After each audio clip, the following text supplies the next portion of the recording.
ating ginawang chicken nuggets pambaon ng ating mga eskwela. Ito, naggawa na tayo. Ito, isasalang na po natin ang patatas at manok. Tinimplahan ko na siya ng pambalasa, bawang, asin, paminta. At pakukuluan po natin siya ng 25 to 30 minutes hanggang lumambot yung patatas. Ito naman yung mga kasama ng ating gagawin chicken nuggets.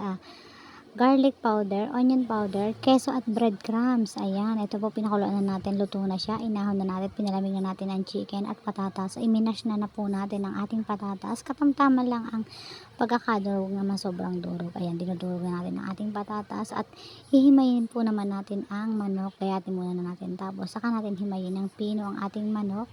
At pagsasama-samahin na po natin siya at ating titimplahan ang ating chicken nuggets na ito na pambaon ng ating eskwela. Ayan, himay na po natin ang ating mga manok at patatas ay okay na rin, na-mash na.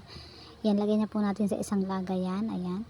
At pagkahalo-haloin na po natin lahat ng mga pampalasa na ating ilalagay dito sa ating chicken nuggets. Ayan. Timplahan na po natin ito ng mga pangpalasa. Ayan, naglagay na po ako ng paminta, asin.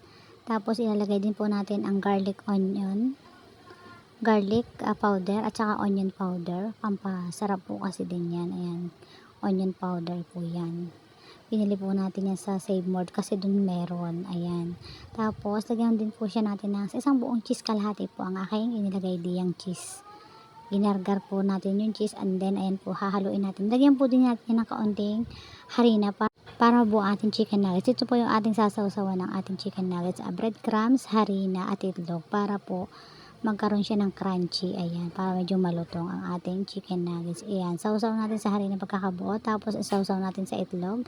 And then isasawsaw ulit natin sa breadcrumbs. Ayan, pagkatapos ng breadcrumbs, balik ulit tayo sa harina.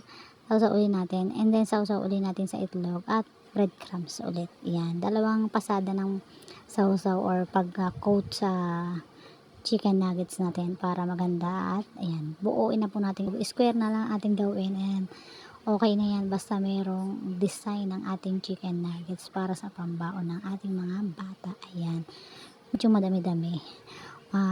Ayan, natapos na po natin lahat. 43 pieces ang aking nagawa. Ayan na.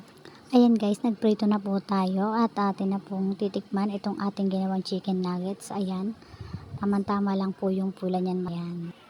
Ayan, at ito na po, luto na po ang ating chicken nuggets. Patikman natin sa ating estudyante na magbabaon ito bukas. Kung anong masasabi. Masarap. Masarap. Ano? Kakain ka ulit? Ano? Manayat na. Ipangbabalot mo sa school. Ayan po siya. Dalawa. Oh.